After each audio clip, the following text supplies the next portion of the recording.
우리 하나님 말씀 같이 보겠습니다. 구약성경 에스겔서 3장 1절에서 14절 말씀입니다. 페이지 수 1153페이지. 구약성경 1153페이지 에스겔서 3장 1절에서 14절까지 말씀 우리 교독하겠습니다. 제가 먼저 봉독합니다. 또 그가 내게 이르시되 인자야 너는 발견한 것을 먹으라. 너는 이 두루마리를 먹고 가서 이스라엘 족속에게 말하라 하시기로 내가 입을 벌리니 그가 그 두루마리를 내게 먹이시며 내게 이르시되 인자야 내가 네게 주는 이 두루마리를 내 배에 넣으며 내 창자에 채우라 하시기에 내가 먹으니 그것이 내 입에서 달기가 꿀 같더라. 그가 또 내게 이르시되 인자야 이스라엘 족속에게 가서 내 말로 그들에게 고하라. 너를 언어가 다르거나 말이 어려운 백성에게 보내는 것이 아니요 이스라엘 족속에게 보내는 것이라. 너를 언어가 다르거나 말이 어려워 내가 그들의 말을 알아듣지 못할 나라들에게 보내는 것이 아니니라. 내가 너를 그들에게 보냈다면 그들은 정녕 내 말을 들었으리라. 그러나 이스라엘 족속은 이마가 굳고 마음이 굳어 내 말을 듣고자 아니하리니 이는 내 말을 듣고자 아니함이니라. 보라 내가 그들의 얼굴을 마주보도록 내 얼굴을 굳게 하였고 그들의 이마를 마주보도록 내 이마를 굳게 하였으되 내 이마를 화석보다 굳은 금강석같이 하였으니 그들이 비록 반역하는 족속이라도 두려워하지 말며 그들의 얼굴을 무서워하지 말라 하시니라. 또 내게 이르시되 인자야 내가 내게 이를 모든 말을 너는 마음으로 받으며 귀로 듣고 사로잡힌 내 민족에게로 가서 그들이 듣든지 아니 듣든지 그들에게 고하여 이르기를 주 여호와의 말씀이 이러하시다 하라. 때에 주의 영이 나를 들어 올리시는데 내가 내 뒤에서 크게 울리는 소리를 들으니 찬송할지어다 여호와의 영광이 그의 처소로부터 나오는도다 하니 이는 생물들의 날개가 서로 부딪히는 소리와 생물 곁에 바퀴 소리가 크게 울리는 소리더라.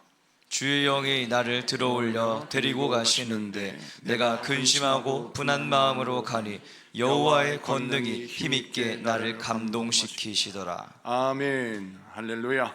자, 오늘은 에스겔서 강의 네 번째 시간, 에스겔서 3장 1절에 14절까지 말씀을 통해서 이 두루마리를 내 배에 넣으며 내 창자에 채우라 라는 말씀으로 말씀을 증거할 때 많은 은혜 받는 시간 되기를 바랍니다. 오늘 말씀을 보면 독특한 표현이 등장하죠. 말씀이 적혀있는 두루마리를 네가 먹고 내 배에 채우고 네 창자에 채워라. 아니, 듣기만 해도 이해가 되지 않는 표현이죠. 그런데 이 말씀이, 이런 표현이 오늘 여기에만 등장하는 것이 아니라 요한계시록 10장 8절에서 12절까지 말씀을 보면 천사가 나타나서 사도 요한에게 말씀이 적혀있는 두루마기를 먹어라 라고 말씀하십니다. 그리고 그 말씀을 전할 때 이 두루마리를 먹으면 내 입에 달 것이다 라고만 말씀이 나와요. 그러니까 오늘 이 본문과 요한계시록 10장에 나와 있는 본문이 유사하다라는 것이죠. 성령의 말씀에 말씀이 적혀있는 두루마리를 먹어라 라고 하시는 그 배경에는 어떤 의미가 있느냐, 요한계시록을 보면 사도 요한이 말씀을 선포할 때 그때가 어느 때냐, 로마의 황제 네로가 그야말로 극악하게 교회를 핍박하고 박해할 때입니다. 말씀을 선포해야 할 환경이 녹록한 환경이 아니에요. 사도 요한은 죽음을 각오해야 되고 또 아무리 선포하고 아무리 증거해도 로마 사람들은 들으려 하지 않습니다. 그러니까 벽을 향해서 설교를 해야 되고 또 무심한 사람들을 향하여 말씀을 전해야 하는 것이죠. 자, 그들에게 하나님께서 사명을 주실 때 왜 하나님께서 말씀을 먹으라 라고 강조하고 그들에게 실제로 두루마리를 먹이신 이유가 무엇일까? 그들이 사명을 감당할 상황이 악하기 때문입니다. 에스겔도 마찬가지죠. 그가 말씀을 증거할 때 바벨론의 포로로 잡혀간 이스라엘 백성들은 정말 패배주의에 휩싸여 있는 사람들입니다. 인생에 미래가 없어요. 소망이 없습니다. 하나님께서 그들을 회복시키신다 약속하시지만 그날이 언제 올지 알지 못하고 또 70년의 때가 차면 하나님이 그들을 해방시킨다고 약속하셨지만 믿지 않아요. 그러니까 인생의 소망과 희망이 없이 살아가는 그들입니다. 오늘 본문에도 잠깐 기록하는데 이방인들에게는 네가 말씀을 전하면 그들이 너의 말을 들을 것인데 이 사람들은 너가 말씀을 전해도 듣지 않을 것이다. 이유는 마음이 굳어있기 때문이다라고 말씀하지 않습니까? 그러니까 지금 에스겔이 말씀을 전하는 상황이 혹독한 상황이요, 또 마음을 닫아 있는 사람들을 향하여 말씀을 증거하는 상황이기 때문에 하나님이 에스겔에게, 사도 요한에게 말씀을 먹여주시며 그 말씀이 그의 배와 창자를 채우로 말미암아 사명을 감당할 수 있는 능력으로 붙잡히도록 그를 인도하시는 겁니다. 그래서 하필이면 또 말씀을 먹으라고 하실 때 먹는다라는 표현만 끝나는 게 아니라 꼭 배와 창자에 채우라 라고 말씀하신 이유가 뭘까? 성경에서, 구약과 신약에서 배는 무엇을 뜻하느냐? 이 성경학적 배경을 보면 이 배는 우리의 생각과 감정, 인격, 우리의 의지를 결정하는 좌소라고 이해를 했어요. 그래서 이스라엘 사람들은 항상 배에서 나의 감정이 나오고 나의 인격이 나오고 나의 생각이 나온다고 생각했어요. 우리가 생각할 때 머리에서 나온다고 생각하잖아요. 그렇죠. 이 머리는 하나님의 영이 임하는 본부와 같은 곳이고 내 육신적인 감정이나 의지 이런 것들이 결정되는 좌소가 내 배인데, 이 배를 나의 결정이 아닌 하나님의 결정으로, 나의 감정이 아닌 하나님의 마음과 인격으로 다듬어지기 위해서 내 배에, 내 창자에 말씀을 채워넣는 겁니다.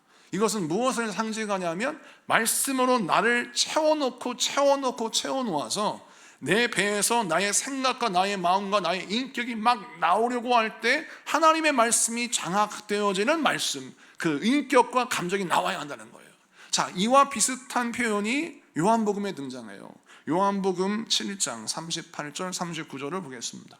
자, 다 같이 있습니다. 시작. 나를 믿는 자는 성경의 이름과 같이 그 배에서 생수의 강이 흘러나오리라 하시니 이는 그를 믿는 자들이 받을 성령을 가리켜 말씀하신 것이라. 아멘. 오늘 여기 말씀도 잘 보셔야 합니다. 여기 배라고 했을 때 이 배는 히브리어에서 말하는 그 배, 우리 인간의 배를 말합니다.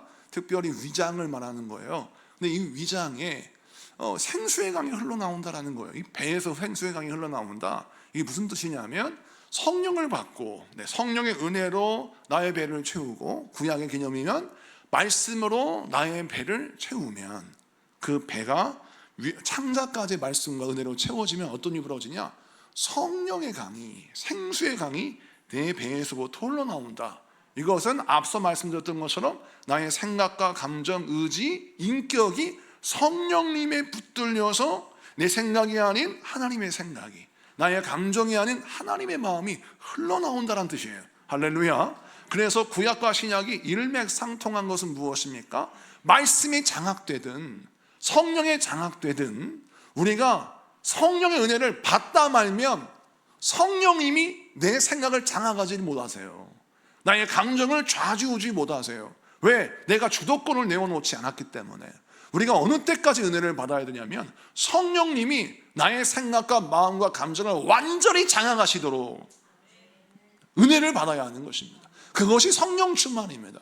많은 사람이 생각할 때 성령 충만은 뭔가 뜨겁게 기도하는 것으로 끝나는 줄 아는데, 진짜 성령 충만은 그 배에서 생수의 강이 흘러나와야 하는데, 그 생수의 강이 무엇이냐? 성령 충만을 딱 받았을 때 생각, 감정, 인격, 모든 의지가 성령님께 붙잡혀서 내가 말하고 의지하고 생각하는 모든 것들이 하나님의 뜻과 섭리와 인격과 감정 안에서 이루어지더라는 것입니다. 그래서 그가 입만 열면 성령의 기름이 뚝뚝 떨어지는 거예요.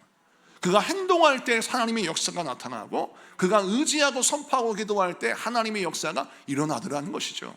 그래서 오늘 본문에 에스겔에게, 또 요한계시록 10장에 사도 요한에게 우리 하나님께서 천사를 통하여 두루마기를 막 먹이시고 너의 배와 창자에 그것을 채워넣으라고 말씀하시는 이유는 무엇이냐면, 은혜 받기를 시작했다면 가만히 있지 말라는 거예요.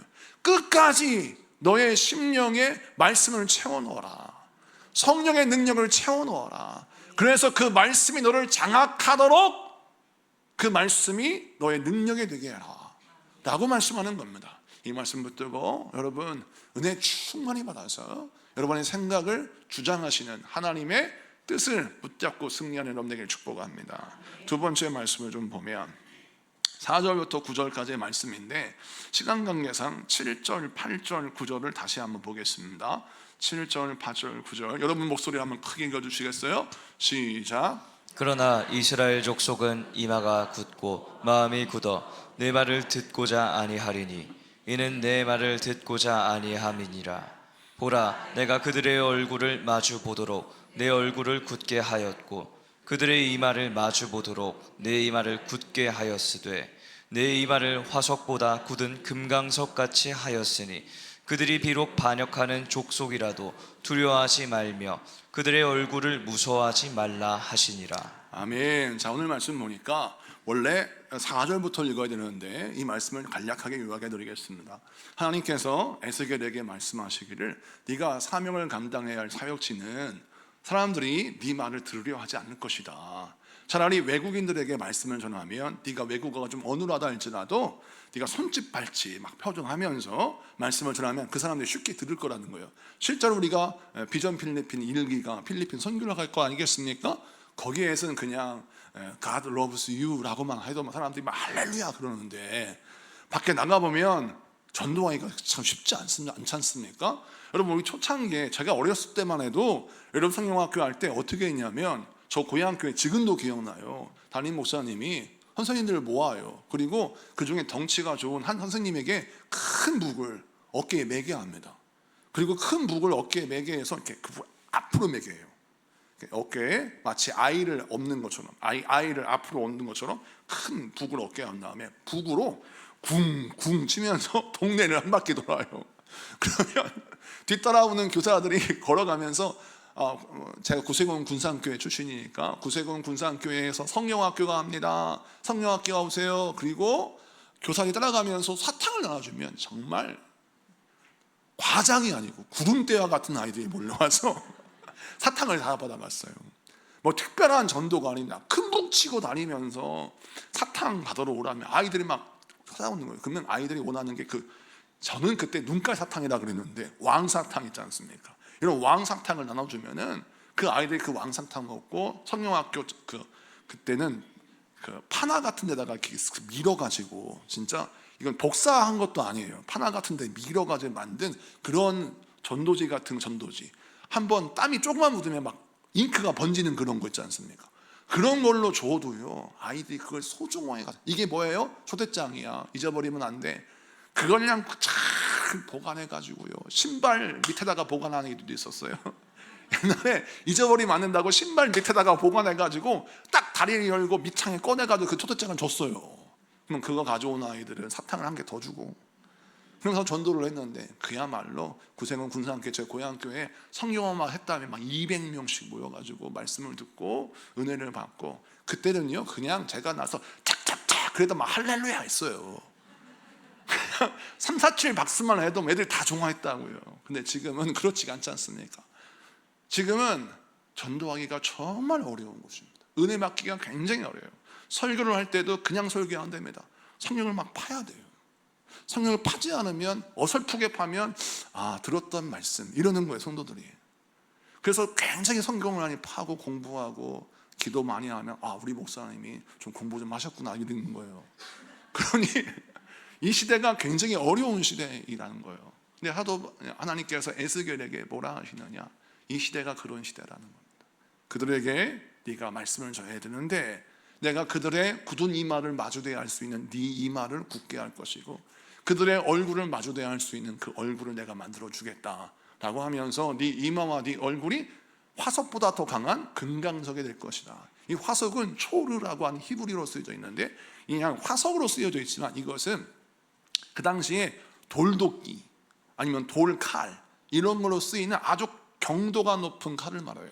근데 그런 돌칼보다 더 강한 금강석, 그러니까 오늘날 다이아몬드와 같은 돌이 돌을 깰 수 있는 그런 강력한 돌같이 너의 얼굴을 만들겠다. 이건 뭐냐면 네가 뻔뻔해진다 이런 의미만 있는 것이 아니라 사람들이 너를 거절해도 네가 상처받지 않고 말씀을 잘 전할 수 있는 멘탈과 영성을 내가 너에게 허락하겠다라는 거예요.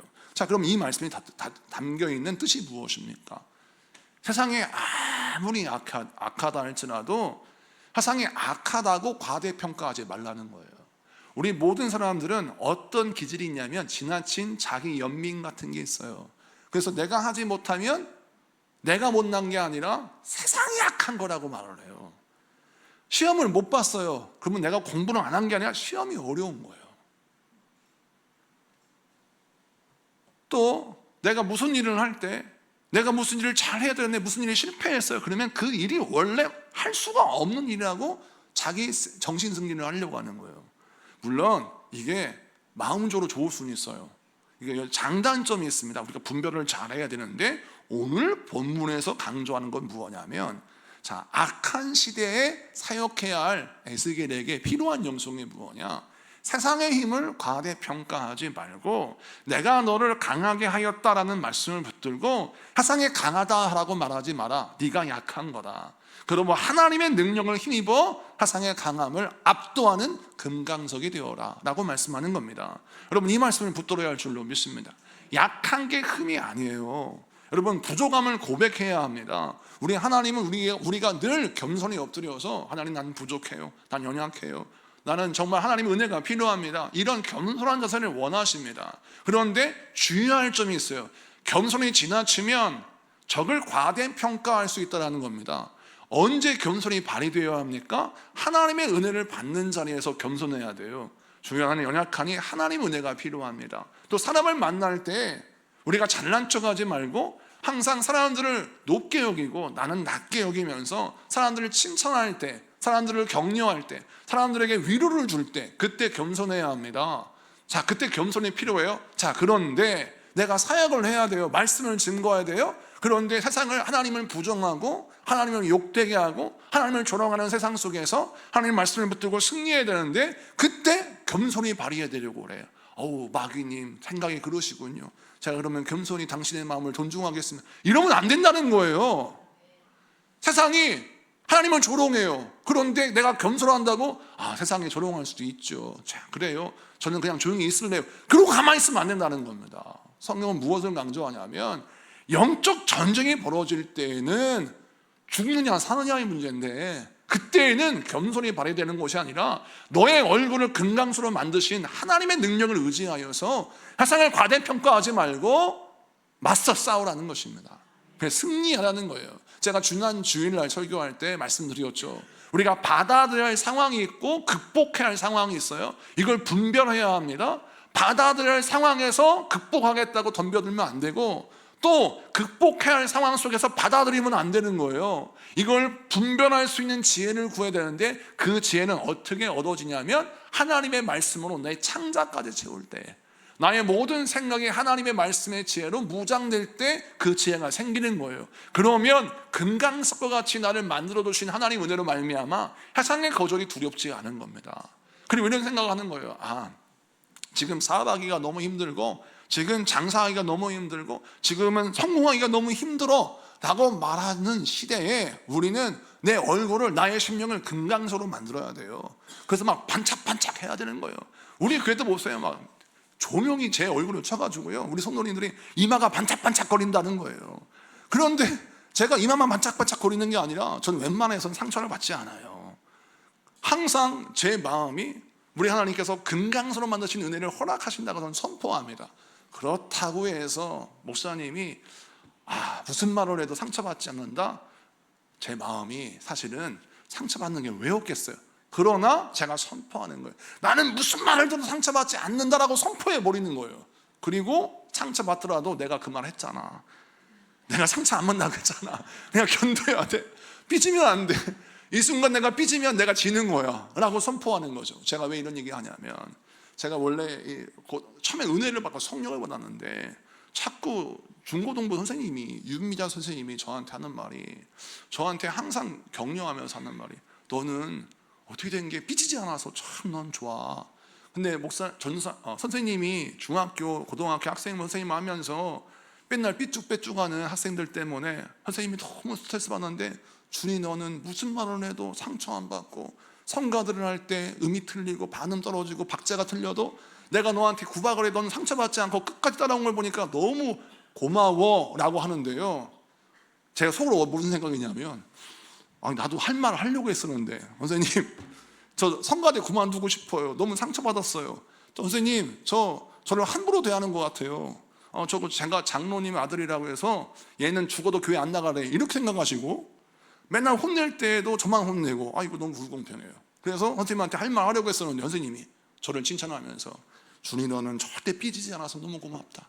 너 같은 애만 있으면 내가 학생부 교사를 평생토록 하겠어 이런 말을 하니까 차마 말을 못하는 거예요. 그래가지고 제가 또 거기에 책임질 말을 했는데, 선생님 걱정하지 마세요. 저는 절대 삐지지 않을게요. 그랬더니 세상에 삐질 만한 일들이 얼마나 많은지, 하여튼 무슨 일이 있어도 제가 양보해야 되고요. 또 무슨 일이 있을 때마다 선생님은요, 학생들이 하지 못한 일을 나한테 해요. 그래가지고 준이야 네가 솔선수범해야지, 네가 이 일을 해줬어야지, 네가 담당을 해야 되지 않냐. 그래서 항상 하는 말이, 네 뒤에 100명의 아이들이 있어, 네가 그걸 관리해야지. 그 아이들을 그냥 보면 돼? 고아원 아이들이 100명이 왔잖아요. 근데 그 아이들에게 아무도 얘기를 안 해요. 왜? 얘기했다 하면 스트레스 받으니까. 그때 아이들이 상처를 많이 갖고 있는 아이들이기 때문에 무슨 말만 하면 막 톡톡 쏘아요. 가시가 있는 아이들이에요. 그 아이들이 딱 앉아있는데 얼굴은 무슨 얼굴이냐면, 나한테 말 시키지 마, 나 오늘 억지로 왔는데 오늘 예배 드리고 가야 원장 선생님이 도장을 찍어주니까 왔는데 나 오늘 건드리지 마, 예배만 끝나고 바로 갈 거야. 그런 아이들을 말을 걸어야 되는데 다른 아이들은 말을 걸지 않아요. 그러니까 저한테 항상 하는 말이, 네가 해야지 그 일을.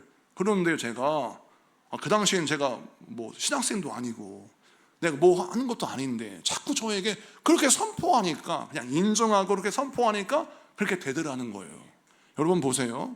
그 훈련을 겪으니까 제가 목회를 하면서 하나님의 은혜를 너무 체험하는데, 수많은 사람들이 우리 교회를 다녀와셨어요. 그리고 제가 목회하면서 얼마나 많은 사람을 만났겠습니까? 다양한 인간 군상을 통해서 제가 연단받았는데, 놀라운 것은 제가 상처받고 마음속에 큰 어려움이 있었다면 우울증이 걸려도 100번은 걸렸어요. 근데 저희 가족들이 항상 저한테는 말이, 우울증이란 말은 아빠한테 통하지 않는 말이래요. 왜 그럴까요? 훈련받았기 때문에 그렇습니다. 어떻게 훈련받았어요? 나는 약하지가 않다라고 선포하는 겁니다. 이걸 중요한데 뭐냐 하면, 하나님 앞에는 나는 연약합니다 고백해야 되지만 대적 앞에서는 나는 약하다 이렇게 하면 안 된다는 거예요. 하나님이 나와 함께 하시 난 강합니다 라고 선포해야 하는 거예요. 약하다고 고백할 때와 강하다고 고백할 때를 구분해야 하는 거예요. 싸울 때는 할 수 있다 하면 된다, 해보자 라고 싸워야 되고, 하나님 앞에 설 때에는 나는 부족합니다, 연약합니다 고백해야 되는데, 이걸 거꾸로 하는 거예요. 골리앗 앞에서는 나는 부족해요. 만만한 하나님 앞에 가서는, 하나님 저는 강해요, 제가 똑똑해요, 제가 경험이 있잖아요. 그래서 꼭 교회에서는 큰 소리 치고 나가서는 아무 얘기도 못하는 이런 사람 되면 안 돼요. 교회에서는 철저히 겸손해야 되고, 밖에 나가서는 큰 소리 쳐야죠. 세상을 정복해야 되지 않습니까? 우리 모두가 이런 영적인 분별력을 갖는 여러분들에게 축복합니다. 그래서 옆 사람의 얼굴 보세요. 금강석과 같은지. 당신은 금강석입니다 라고 인사하겠습니다. 당신은 금강석입니다.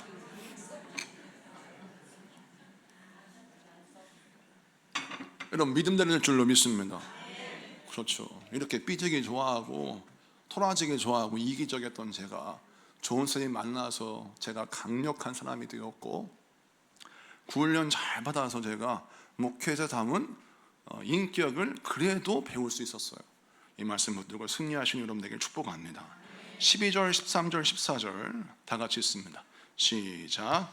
때에 주의 영이 나를 들어 올리시는데 내가 내 뒤에서 크게 울리는 소리를 들으니, 찬송할지어다 여호와의 영광이 그의 처소로부터 나오는도다 하니, 이는 생물들의 날개가 서로 부딪히는 소리와 생물 곁의 바퀴 소리라 크게 울리는 소리더라. 주의 영이 나를 들어올려 데리고 가시는데 내가 근심하고 분한 마음으로 가니, 여호와의 권능이 힘있게 나를 감동시키시더라. 아멘. 여기서 중요한 것이 12절과 14절 말씀 보면, 12절에 주의 영이 나를 들어 올리시는데 라고 하셨죠. 이 말씀은 주의 영이, 성령이 나를 들어 올려서 하나님의 보좌 앞으로 이끌어 갔다는 거예요. 하늘의 차원으로 이끌어 가셨다는 뜻입니다. 14절 보십시오. 주의 영이 나를 들어 올려 데리고 가시니, 또 반복되죠. 주의 영이 나를 들어 올려서 저 하나님의 나라 보좌 앞으로 끌어당기셨다라는 것입니다. 이 두 번의 표현이 반복되는 것은 무엇을 의미하면 강조예요. 무엇을 강조합니까? 하나님이 나를 끌어올리셔서 하나님의 보좌 앞으로 데려갔어요. 하늘의 차원으로 끌어올리셨어요. 그때 성경 말씀입니다. 내가 근심하고 분한 마음으로 가니 라고 했습니다. 왜 근심하고 분한 마음으로 갔습니까? 자, 여러 가지 해석이 있는데 쉽게 설명하자면, 자, 하늘의 차원, 하나님의 보좌 앞으로 딱 갔더니 세상이 말입니다, 다르게 보이는 거예요. 옛날에는 내가 보는 세상이 전부인 줄 알았는데 하나님의 보좌 앞으로 딱 가서 세상을 보니까 세상에 내가 인생 잘못 산 겁니다. 또 우리가 인생 잘못 산 거예요. 너무너무 분한 거예요. 너무너무 원통한 겁니다. 아니, 세상에 하나님의 보좌 앞에 내가 이렇게 설 줄 알았다면 내가 여태까지 인생 이렇게 안 살을걸. 하나님의 세계가 이런 줄 알았다면 내가 그동안 왜 기도 안 하고 그렇게 그 인생을 낭비했을까? 하나님의 창고에 하나님은 내가 너무 풍성한데 하나님이 나에게 주시고자 하시는 놀라운 복이 하늘 창고에 막 가득한데 기도 안 해가지고 그거 하나도 못 건지고 이 땅에서 빈곤하게 살다가 여호와의 보좌 앞에 간 것이 너무 분해요. 그런데 주님 앞에 갔더니 여호와의 권능이 그를 붙잡으셨다라는 거예요. 여러분, 이 말씀을 우리에게 적용시켜 볼까요? 우리가 이 땅 살 때에는 내가 가진 것이 너무 없다고 생각해서 낙심하고 내가 이미 골든타임을 놓쳤다고 낙심합니다. 그러다 보니까 인생에 의욕이 없어요. 그냥 이래도 좋고 저래도 좋고 그냥 하루 삼시세끼 밥 먹고 살면 되겠다고 생각해. 이게 감사한 줄 알아. 그런데 여러분, 하나님 앞 보좌 앞에 딱 갔더니 세상에 나를 위해 예비하신 하나님의 보좌 앞에 하나님이 예비하신 놀라운 복이 있는데 세상에 그것을 내가 구하지 아니하고 여태까지 인생을 살은 거예요. 여러분, 한번 생각을 해보세요. 하나님의 은사가 뭐예요? 선물이에요. 은사는 구하는 자에게 주시는 선물입니다. 하나님이 구하는 자에게 은사를 주시고자 선물을 주시고자 하늘 창고에 다 예비해 놓으셨어요. 자, 하늘 창고에 예비해 놓은 은사와 하나님의 선물은 정말 다양합니다. 그것을 끄집어 쓰는 자가 승리하는 자예요. 그런데 그걸 끄집어 쓰라고 강조하셨던 게 저희 고향교회 목사님이에요. 저희들한테 항상 가르치기를 하늘 창고에 너희들을 위하여 예비하신 하나님의 놀라운 선물이 있는데 그것을 꺼내 쓰는 자는 요셉이 되고 그것을 꺼내 쓰는 자는 골리앗을 이긴다. 그러니 너희들이 그것을 꺼내 쓰지 못하니까 네 힘으로 하려니까 네 신상식으로 안 돼서 솔로몬이 못 되고 네 힘으로 하려니까 다윗이 못 돼서 골리앗 못 쓰러뜨리고 네 힘으로 하려니까 막 요셉처럼 승리하는 게 아니라 형제들에게 배신당한 게 너무 분이 나가지고 공황장애 와가지고 막 감옥에서 도저히 어떻게 할 수가 없는 거예요. 너무 분하니까 막 화가 나니까 사람이 싫은 거예요. 그러면 하나님의 복이 내 복이 아닌 거예요. 그런데 이걸 조장하는 게 마귀입니다. 이걸 조장하는 게 마귀예요. 나를 위한 하나님의 선물이 없다고 거짓말하는 게 마귀예요. 하나님의 차원으로 한번 가보세요. 하나님의 창고 앞으로 한번 가보세요. 하나님 앞에 얼마나 존귀한 선물이 가득가득합니까? 그것을 바라볼 때 여러분 가슴이 떨리지 않습니까? 하나님의가 풍성해지지 않습니까? 제가 한번 설명해 드렸던 간증했던 내용 중에 하나인데 제가 저희 교회 삼성전 때 유중환 목사님, 비전감리교 청주에 있는 비전감리교 유중환 목사님이 한 번 오셔서 설교를 하셨어요. 원래는 1시간 설교하겠는데 150분 설교했어요. 그분이 1시간 반 설교를 했어요. 그래가 설교도 되게 길게 하셨는데 그 목사님이 학교 다닐 때 어떠했냐면 집이 너무 가난했고 어머니는 눈이 잘 보이시지 않는 분이어서 학비를 벌기 위하여 모건대 신학과 다닐 때 신문을 돌리는 신문 배급소에서 먹고 자금하면서 신문을 돌렸고 학교 올 때는 신문 배달하는 오토바이를 끌고 학교에 왔어요. 그리고 공부를 하고 학교가 끝나면 바로 가야 돼요. 왜냐하면 신문을 돌리려면 일찍 집에 가야 되는 거예요. 자야 되는 거예요. 그래서 신문을 돌리고 새벽 예배를 드리고 또 공부를 하고 그렇게 하는 거예요. 그래서 학교 다닐 때 그 친구가 누군지를 잘 모르는 애들도 많았고, 그 주목받지 못하는 친구였어요. 그런데 그 친구가 또 개척을 했네요. 이종하면서 개척을 했는데 처음에 5년은 아무리 전도해도 교회가 부흥되지 않아요. 그래서 도통 교회가 부흥이 안 돼서 교회가 한 명도 전도를 못 해가지고 교회를 5차원으로 옮겼어요. 5차원 옮겨서 딱 하나님 앞에 또 예배 드리고 기도하는데, 그때부터 정말 거짓말처럼 하나님께서 그에게 사람들을 보내주시는데, 비전 교회 가보면 교회에 여러분 그 풋살장이 있어요. 교회에 갔을 때 제가 깜짝 놀랐어요. 교회에 풋살장이 있어요. 우리는 상상하지 못할 얘기지 않습니까? 우리는 탁구장이 있지만 거기는 풋살장이 있어요. 그리고 교회가 잘 건축이 됐어요.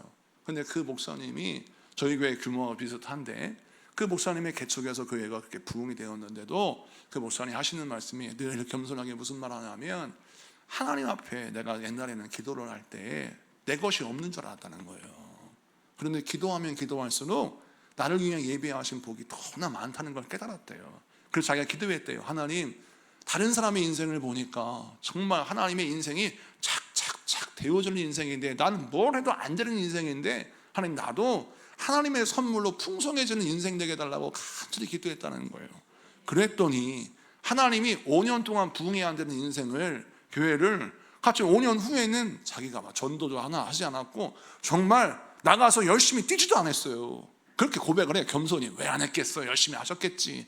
그런데 그분이 하시는 말이, 강조점이 뭐냐면, 자기가 노력한 것 비해서 하나님이 부어주신 선물이 더 풍성했다는 고백이 정말 은혜롭더라고요. 여러분, 오늘 이 말씀을 우리가 이 간증을 내 마음에 새겨야 합니다. 그 목사님이 간증했던 것처럼 남들의 인생을 바라보며 성령의 인물을 바라보며, 다른 사람들은 하나님의 은혜로 승리하는 걸 보는데 왜 나는 하나님의 은혜로 승리하지 못할까? 이유는 무엇입니까? 나를 위해 예비하신 하나님의 은혜가 우리 주님 보좌 앞에 있다는 확신을 하지 않기 때문에, 그리고 마귀에 속아서 나는 이미 내게 주신 은혜가 끝났다, 나에게 선물은 없다라고 하는 착각 때문입니다.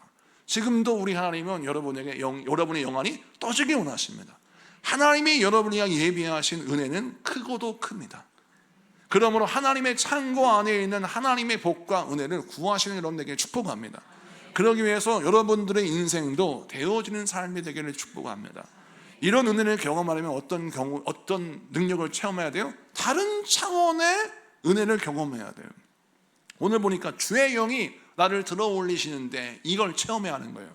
주의 영이 나를 붙들어서서 나로 하여금 다른 차원, 영적인 세계로 나를 이끌어 가셨을 때 비로소 하나님이 나를 위한 선물이 이것이구나, 내가 지금 미처 구하지 못한 기도가 이런 기도구나, 이걸 깨닫고 그 영적 세계 속에서 원통하고 분해서 하나님 앞에 기도하면서 하나님의 권능으로 내가 붙들리기를 원합니다 라고 간절히 간구하는 것이죠. 오늘 이 말씀을 기억하십시오. 성령을 받을 때 그냥 받지 마, 끝까지 붙들리세요. 그래서 어느 때까지 붙들려야 하냐면, 성령님께서 나를 이끄셔서 영적인 세계를 경험해야 합니다. 그러면 영적인 세계는 뭡니까? 영적인 세계란 하나님의 말씀이 다 믿어지는 세계예요. 영적인 세계에 딱 들어갔다는 것은 이제 하나님의 말씀이 사람의 말이 아니라 진짜 하나님의 음성으로 들리고, 그 말씀에 순종하는 것이 나의 인생의 진짜 복이라는 것을 내 마음에 깊숙이 체험해요. 그래서 하나님이 기뻐하시지 않는 것은 그 모양이라도 버리고 싶어. 그리고 하나님의 기뻐하시는 것이라고 하는 것은 내 온 마음을 다하여 순종하고 싶어요. 자, 그런 영적인 세계에 딱 들어가면 그때 우리 하나님이 뭘 보여주시느냐? 하늘 창고에 내가 미처 받지 못한 하나님의 놀라운 은혜의 창고를 보내주셔서 은사를 구하라, 내가 너에게 줄 것이다 라고 말씀하시는 겁니다. 이 말씀 붙들고 저와 여러분 어떻게 해야 합니까? 주의 영에 붙들려서 주의 보좌까지 나아가는 그 차원의 놀라운 변화의 체험을 하시는 여러분에게 축복합니다. 말씀을 마치고 정리합니다. 우리는 믿음과 삶이 동떨어진 삶을 살 때가 많아요. 그런데 믿음과 삶이 하나가 되려면 내 배에서 나의 생각과 뜻과 모든 행동들이 말씀으로 붙잡히고 말씀으로 장악되고 성령께서 이끄시는 생각과 뜻과 행동이 되려면 어떻게 해야 합니까? 끝까지 나를 말씀으로 밀어붙여야 돼요. 끝까지 성령으로 나를 밀어붙여야 돼요. 그래서 성령님이 나를 완전히 장악하실 때까지 기도해야 합니다. 자, 그러면 하늘 창고가 눈에 보일 줄로 믿습니다. 우리 다 같이 찬양하고 기도하겠습니다.